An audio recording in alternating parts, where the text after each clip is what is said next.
Welcome to the 2021 First Pages Prize online celebration. The First Pages Prize supports emerging unagented writers with cash awards, partial developmental editing, and agent consultations.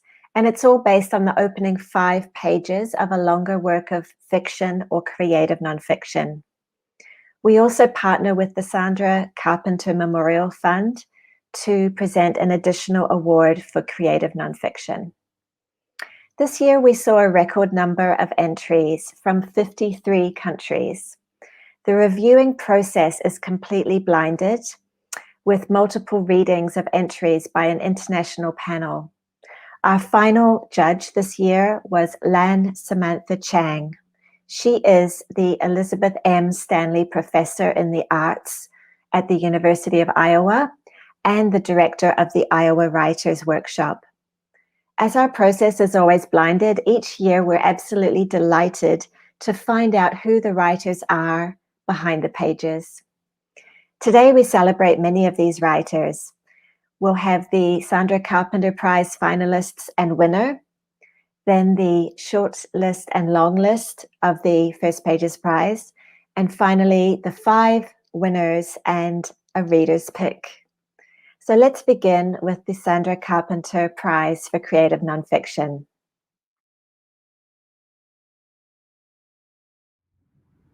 Hi, I'm Kiza Carpenter with the Sandra Carpenter Memorial Fund. Founded in 2019, the Sandra Carpenter Memorial Fund partners with First Pages Prize on its Sandra Carpenter Prize for Creative Nonfiction. Sandra was a board member and a pivotal early champion of the First Pages Prize. She supported emerging writers throughout her career and life, both in Cincinnati, Ohio, and Stockholm, Sweden. In the spirit of my cousin, Sandy, our writing prize lifts up emerging American creative nonfiction writers who identify as women and their stories. This year's finalists for the Sandra Carpenter Prize for Creative Nonfiction were Outlasting Angie by Anne Catherine Kelly, Mr. Twister's Sister by Roxanne McDonald,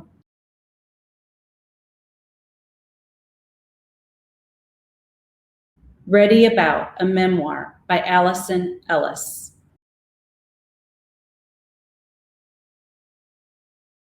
Welcome to Cactus Country by Zoe Bossier. I'm proud to announce that our 2021 winner is Allison Ellis, Ready About, a Memoir.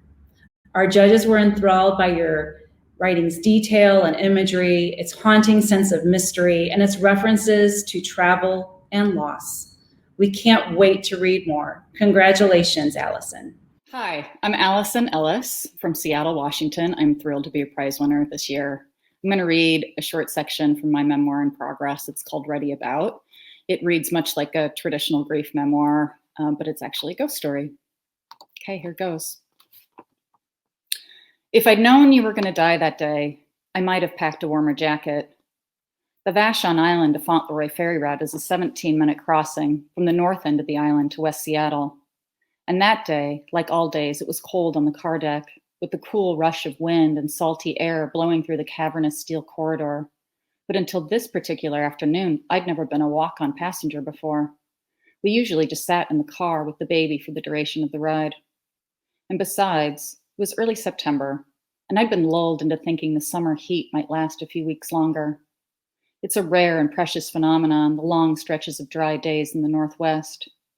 Our grass had turned the color of flax, so dry it was slippery to walk on. And when the sun beat down in the evening, our home was filled with a light so bright we had to shield our eyes. I had been thinking this day would be like all those previous summer days, a fine, salty mist in the air in the morning, maybe a low fog weaving in between the sailboats anchored in the harbor, and by afternoon we'd be sitting on the back deck you'd been building, making plans. I'd also been feeling like time was running out. A death foretold only makes sense in the looking back. You said it was just the change of seasons, and that perhaps I was mourning the loss of summer in Seattle. But there were other signs too. Dead birds, not just a few, but several. small and delicate, clustered around the perimeter of our home. Flew into the window, you said with a shrug when I showed you the 3 lifeless bodies outside our dining room window and 2 more on the north side of the house. But it's a sign, I said, an omen. Stop being so dramatic, you said. You got up, walked out the front door, put on a pair of work gloves, and scooped up the dead birds with a shovel, then tossed them over the ravine into the tangle of blackberry vines below our house. I watched, wide-eyed and open-mouthed, as the birds soared once again before landing in their final resting places. Thank you. Congratulations, Alison. Now we want to introduce you to the long list of 24 and short list of 12. This is a rich array of exciting writers. What elevated their work is best summed up by our reading panel. Each had a terrific sense of place and time with an intriguing voice behind the page. There was a hum of tension throughout the 5 pages. These writers took risks, and how they dramatized moments of discovery made us want to read on. Now for the shortlist. A Good Hard Slap by Catherine Bator. Cloud Mountains in a Lake of Air by Sally Collin James. Sanctuary by Stephanie Pouchot.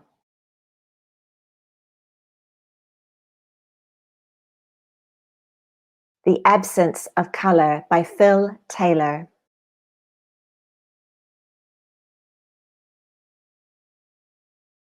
The Boy Made of Air by Mariam Bazid.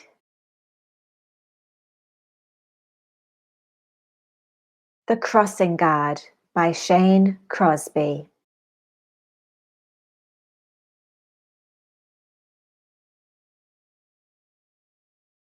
The Slapjack by Alan Sinsick.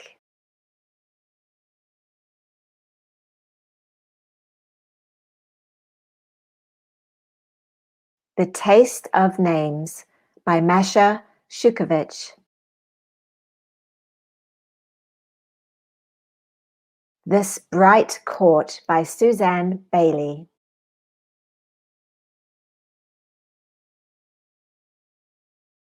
Unblotting by Sadie Knott.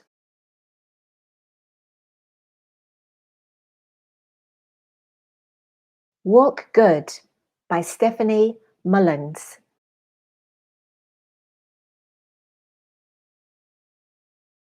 Welcome to Cactus Country by Zoe Bossier.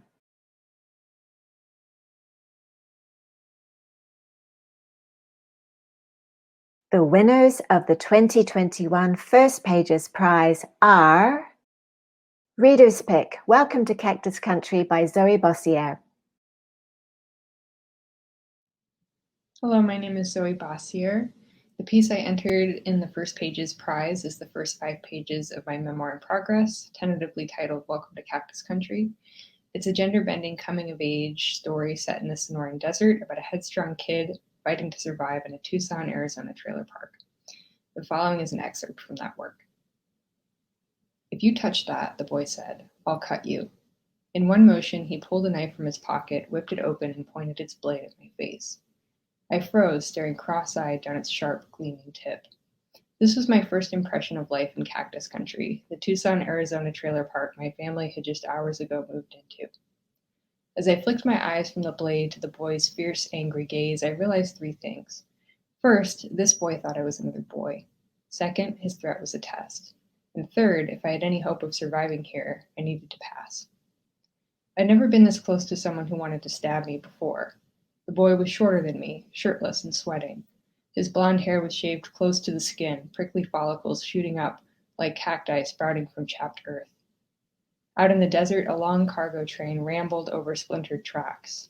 Its whistle echoed faintly against the trailers around us in tune with the boy's ragged breath. A dog tied up in a neighbor's yard howled back at the train. The boy and I squinted at each other through the broad sunlight, trying hard not to blink. Another dog howled, and then another, their calls sounding to our ears like a battle cry. Thank you. In fifth place, Walk Good by Stephanie Mullings.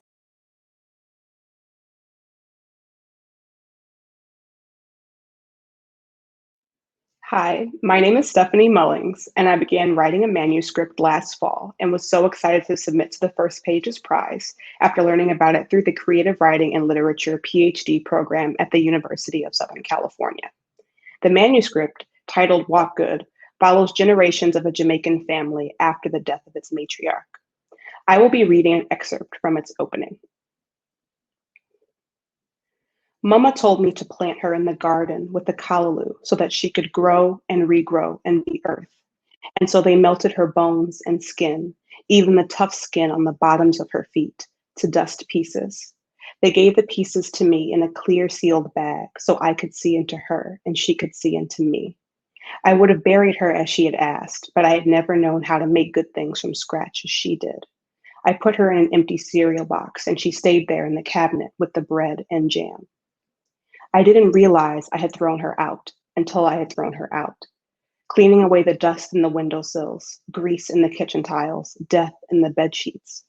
I wanted everything gone, like her, to the faraway place where thrown away things go, like inside the belly of a whale. They were just things, and things didn't mean anything if not belonging. So I emptied the closets and the cabinets, pulled things from underneath the beds, and threw them onto the floors until I got tired and slept there with them. I placed them in boxes and put them at the curb for the morning garbage collection. When I came back inside, I could tell she wasn't there. Last night, I heard her saying to me, "Eat, eat, little woman." I felt her watching me as I slept on the floor underneath her bed. I knew she wasn't in the walls. I ran back out, turning over the garbage cans and the boxes, leaving the trash in the street. When I found her, I clutched her into my stomach and my legs gave out and my chest had no air. I fell backward onto the curb and the steaming hot cement burned. "Come inside, Mama. Come inside now. I'm sorry. I'm sorry," I whispered. Thank you. In fourth place, The Absence of Color by Phil Taylor.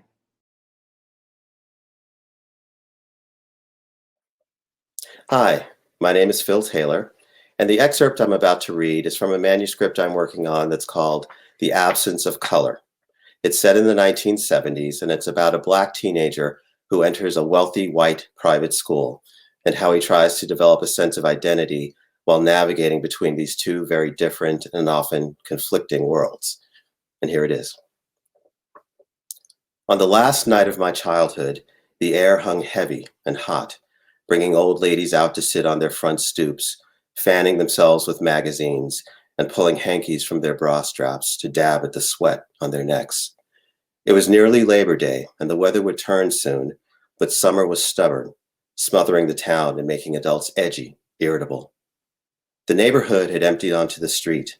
My shirt clung damply to my back as I zigzagged through the younger kids playing tag and dodging the occasional car.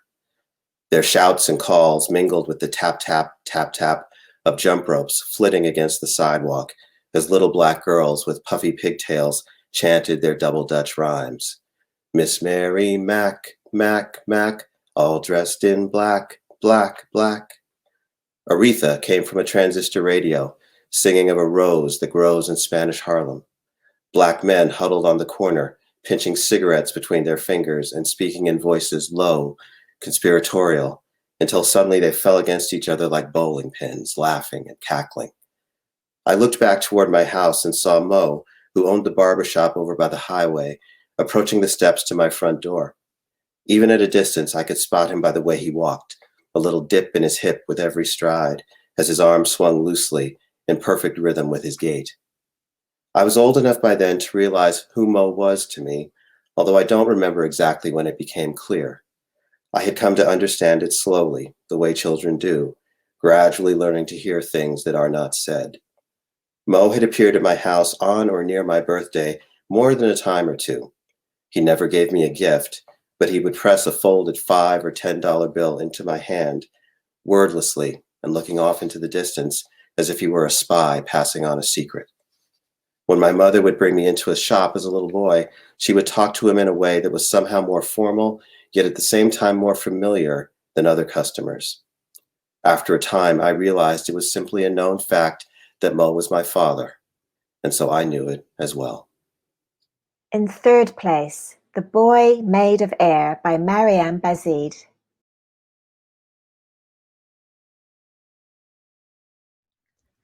Hi, my name is Mariam Bazid.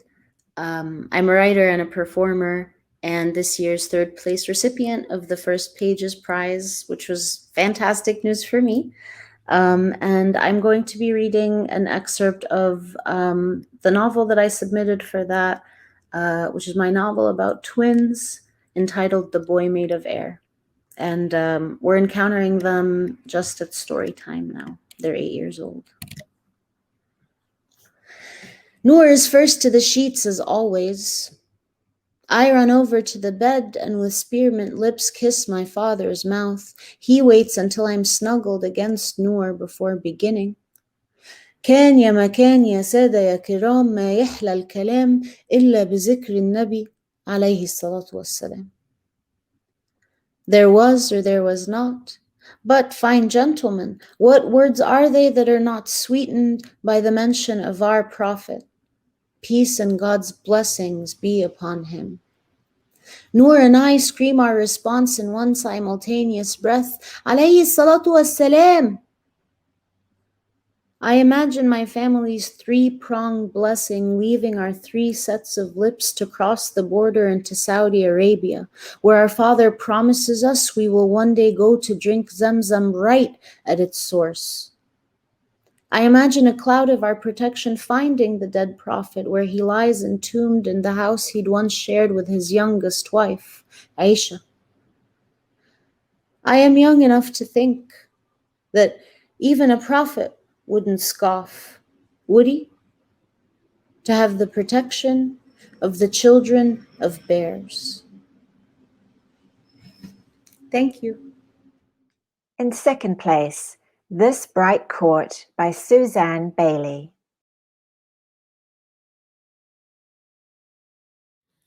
My name is Suzanne Bailey, and I'll be reading from my novel in progress.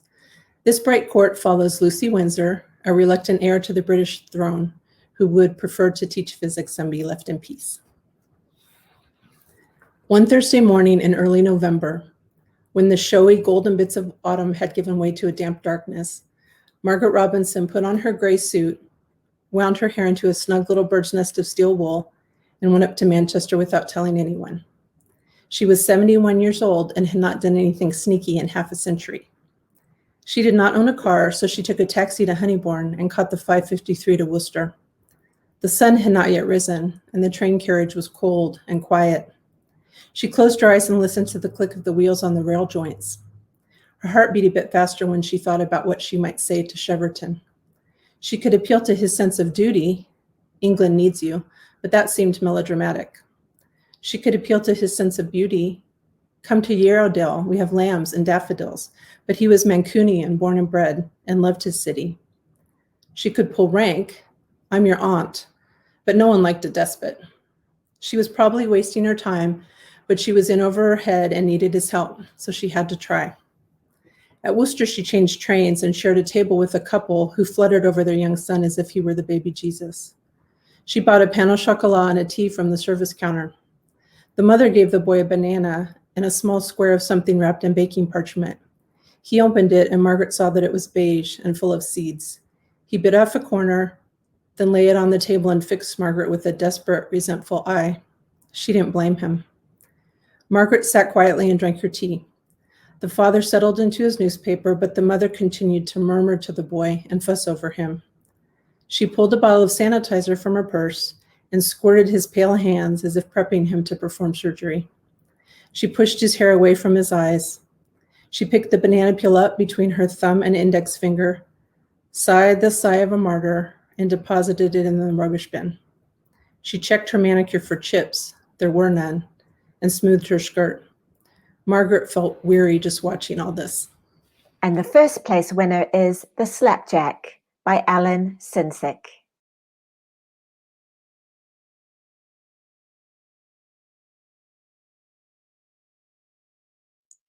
Hi, I'm Alan Sinsick. I'm the winner of the First Pages Prize. I want to thank the judges and the readers. The novel is called The Slapjack, An abandoned boy with a brutal past hobos south to partner with a bitter beauty, Maggie, who loves to fight everyone, everywhere, and for every reason, but has yet to find the answer to this simple question: how do a pair of loners learn the ways of love? So begins The Slapjack, a 74,000-word Depression-era novel set in the hinterlands of Florida. Together with Barnett, GB they call him, she wrestles up out the ruins of an abandoned feed and seed, the Slapjack Diner, stirs up a circle of suitors, and in spite of herself, kindles in the boy a love and a hunger to last him a lifetime. I came across the First Pages Prize really by browsing around the internet and thought that this would be a good opportunity to try and get a little bit of attention, hopefully, for the novel manuscript. Let me read a little passage from the very beginning and to give you a taste of what it's like. A stripling is all he was, but it took two to hold him. Squirrely kid, took a blast of birdshot to bring him down. Square in the back, a punch enough to bloody him up is all. Ventilate that shirt of his. The bearded fellow hooked a finger in a hole, gave it a yank, and in a single stroke, tore the fabric aside. Hold him down. He's just a boy. Hold him. Got his hands. They laid him crosswise over the belly of the barrel, face down. The staves crackled. The turpentine within, set in motion by the struggle, sloshed the barrel forward and back. Inside the mill, the air thickened up into a vapor of soot and sweat and stickery tar. Jesus, get the ankle. The ankle. It's like a mule. Squirrel. He's a kicker, this'n. Into the fire they laid the iron. Not a brand. Boy don't belong enough to merit a brand, but a poker. Spare the rod and spoil the child, right? A touch of the tip of the finger of God. The boys have been around enough to know the worth of a man. You run a crew enough, you get a taste of every type of fella, every kind of creature, every damn beast of the field, bird of the air, snake in a swim up out of the bush, the pimp and the con and the preacher, the bully, the drunk, the bedlamite with a bicycle chain for a rosary even. But worst of all, you got the petty thief. Petty, the word. To burgle a shop is a crime, but to pilfer, a sin, a betrayal. And after all they'd done for him, and out of the goodness of their heart, culled him up from out of the trash and the fringe of the camp, where the wind blows and the dog howls and the spawn of the improvident wander, drunk of a mother, ghost of a daddy, to take him in was a truth be told act of mercy. The run of the warehouse they give him and a store to sleep in, a meal a day, a burlap apron with 11 pockets and the logo of the Winged Mercury at the nape of the collar, mercury, paint and chemical, a broom pusher, a gopher, a citizen true, and a thief. Congratulations again to all winners. And thank you to every writer who entered this year's prize. Every entry had intriguing characters, arresting scenes, or fascinating details. First Pages Prize exists to support emerging writers and also gauge the big picture preoccupations of creative writing today. In this year's entries, we saw brave, energetic explorations of what makes us human. It is always an absolute honor to read your work. Sign up for our mailing list on the website to hear the latest news. Thank you to our judge, Lan Samantha Chang, and to our partners and the First Pages Prize team. Take care and happy writing.